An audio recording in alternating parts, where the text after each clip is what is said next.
I'm here at the same place again. Guy with the skinny chicken. Not the skinny chicken, the clay chicken. Pick up a Honda mower. And like I said, I'm a man of my word. I know this clay chicken very well. I always put $10 into clay chicken.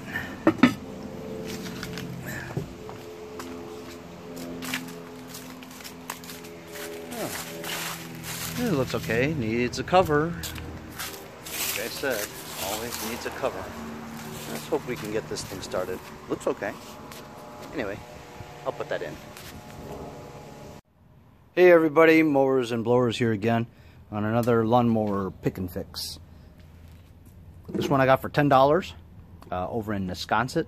It's the same guy that told me to put $10 inside his clay chicken.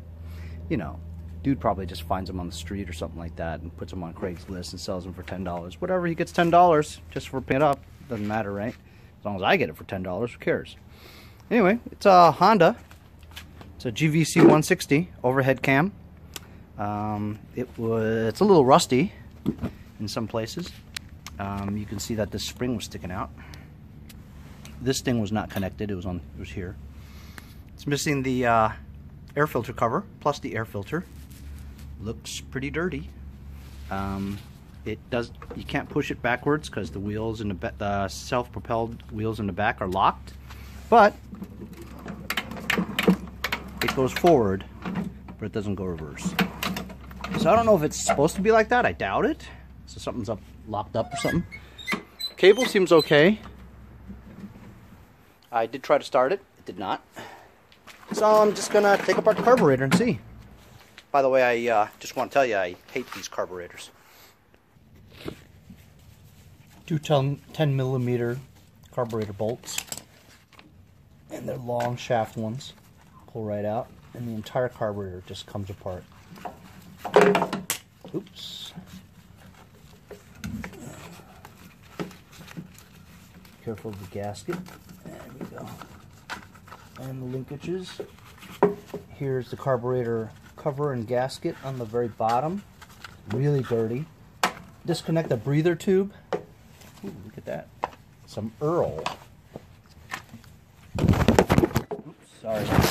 Damn. Just trying this tripod thing. Doesn't really work that well. You guys see that alright? Just gas from the carburetor bowl. I don't know. I don't work on these way too much, you know, so I'll figure that out. And then we see this linkage is disconnected already. I'm going to clean that out and the carburetor bowl, and we'll show you in a second. It's actually very clean. See that? So if it's so clean, why doesn't it work, right? There's a jet in there. I don't have good luck with those things. You know, you need one of these carburetor jet screwdrivers. It's really sharp at the edges. It's not thick, it's very thin. That's to prevent strippage. Watch me strip it anyway. I actually got lucky this time. Jet nut came out.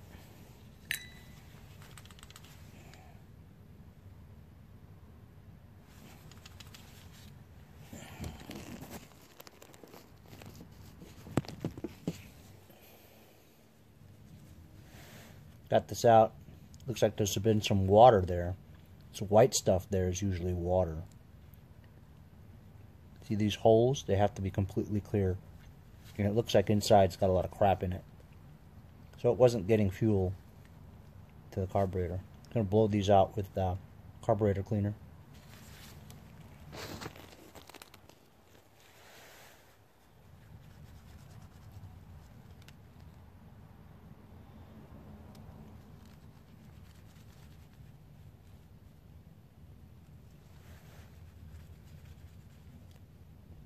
You get the idea?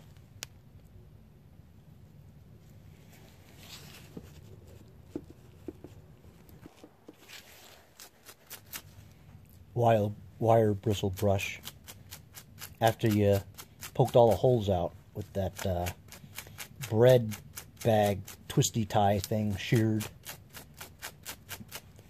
Bro, that's like new, man.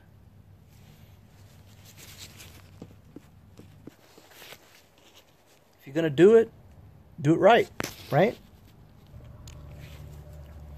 This here is a small engine mechanic's best friend. It's kind of expensive now. It's between $350, $450 for a can. This is a big can, 16 ounces. But you know what? If you know what you're doing, you could probably get away with 3 lawnmowers, 3 lawnmower carburetor cleans with 1 can, 3 or 4 maybe. Depends on, you know, how dirty or how clean they are, obviously, you know. Once I got 5 carburetors out of this. But this is a new can. Sometimes it's missing this thing, which is really a pain in the ass, you know. So I'm going to shoot some carburetor cleaner in through there. Then through all the holes in the carburetor and all that. You guys know that, right? Anyway, this is some good stuff. I mean, I could have an ultrasonic cleaner, but those are expensive and they take too long.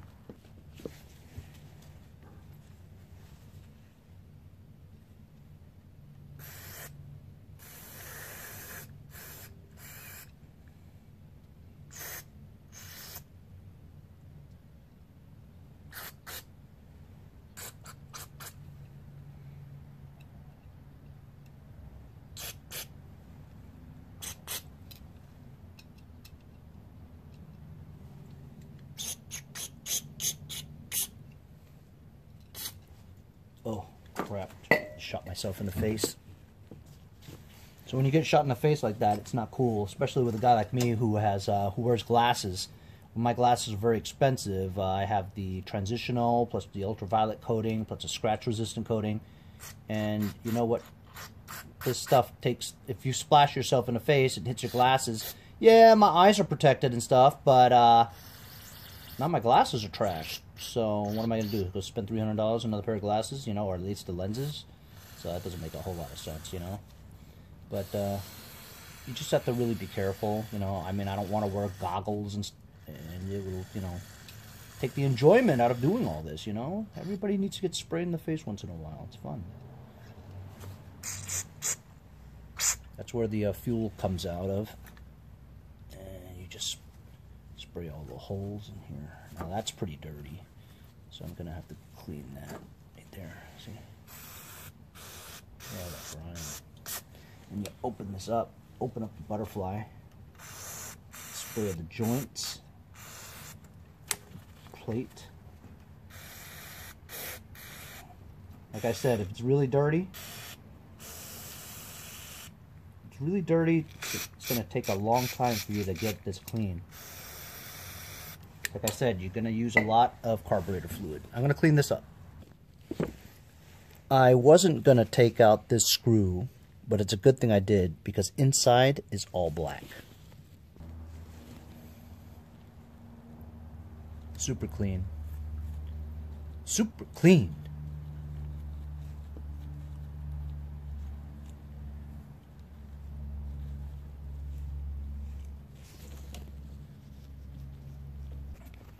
Gotta clean out the base.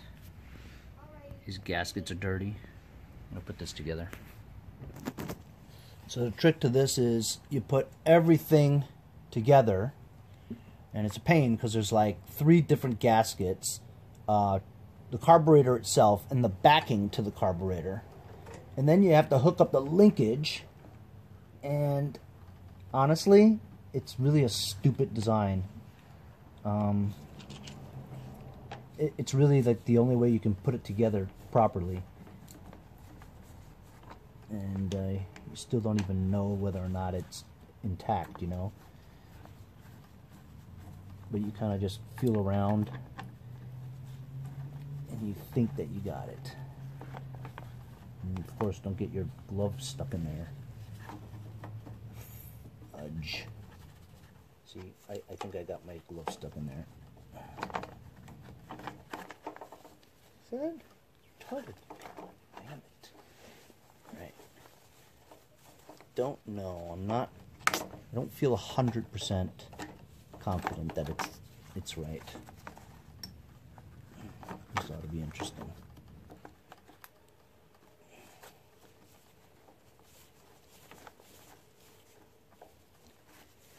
I feel like I might be rubbing on a gasket or something. I think that's it. Yeah, I think I got it now. See how loose that is? It's definitely in the hole.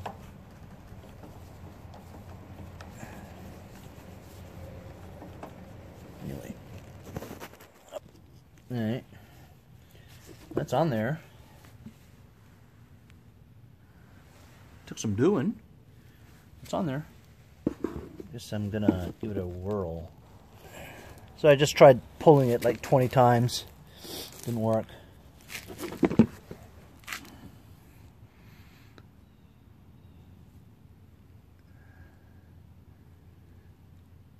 It's all covered in oil. Wasn't getting a spark. Let me clean that up. Alright, so I've just messed with it quite a bit and cleaned the spark plug again. I tested the spark. It had spark plugs. It had spark on the spark plugs. I'm thinking the gas has water in it or something. But I sprayed carb cleaner into the carburetor. I know that's working good because every time I tilt it to the left, fuel dumps out. So I know that the carburetor is getting fuel from the gas tank. I shot carburetor fluid into the carburetor itself just to make sure, in case the gas was bad, it still doesn't turn over whatsoever. The only thing I can think of now is the keyway must be sheared, so the timing's off, which is why it won't start. I even disconnected the armature safety thing, you know, for that, just to make sure it would start, you know. But it doesn't turn over whatsoever. Oh boy, this piece of junk is really, you know, I'm wasting a lot of time on this thing. I'll come back to it later. So while I was stumped trying to figure out why this damn Honda won't start, I went and inquired to my new Instagram friends, where I have about 1,300 followers right now, and most of them do exactly what I do, if not they're landscapers, and pretty interested in this stuff. So I did a post. I asked what the story could be, you know, and a bunch of guys right away came on and said, your timing belt could have slipped a couple of teeth or broke or slipped off. And I'm like, timing belt? What are you guys talking about, timing belt? It's a push mower. He's like, yep, Honda GVC engines have timing belts for the cam. I'm like, what? You crazy? So here I am removing the valve cover so I can check that out. I've removed the 4 screws, and it's funny because they said, be careful with the valve cover because it's really on there. It'd be tough to get off. I'm like, no kidding. Well, it's stuck on there. I'm going to try to, you know, pull it out. We'll see. I had to remove the top engine cover so that I can go down straight like that without bending the valve cover anymore. So actually, once you got that off, you had really good leverage over here. So I just took this screwdriver and just the seal started coming off. So that was actually pretty easy. I'll bend that back. So let's see here what's going on.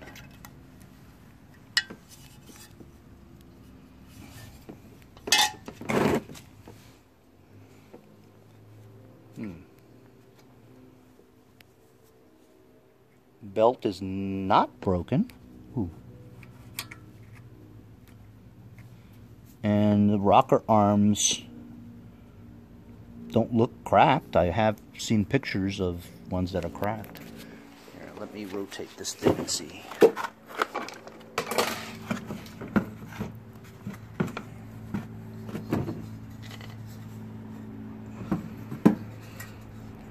Okay.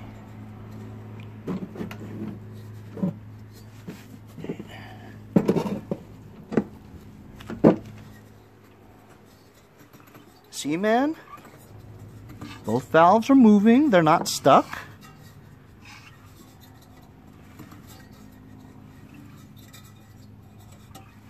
Well, then what the hell's wrong with it? I don't see any reason why this isn't working, man. I'm gonna go see if it's top dead center, and then there's a line under there that tells you if it's off timing or not. So I've got it at top dead center, okay? And you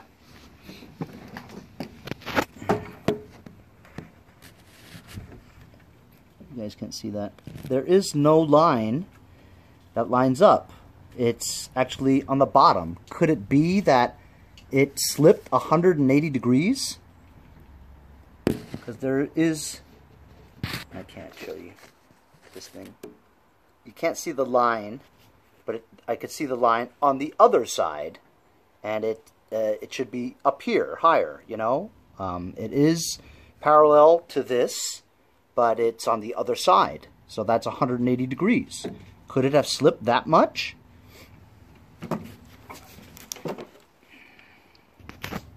Alright, so I looked a little bit deeper, and okay, so it does look like it's top dead center, right?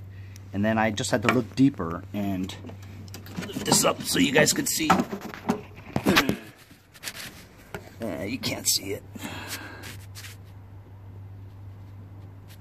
The lines are there and they are lined up. So I'm at a loss. It's top dead center. Rocker arms are moving. There's no cracks in the rocker arms. The belt looks new. It is lined up with the timing. It is top dead center.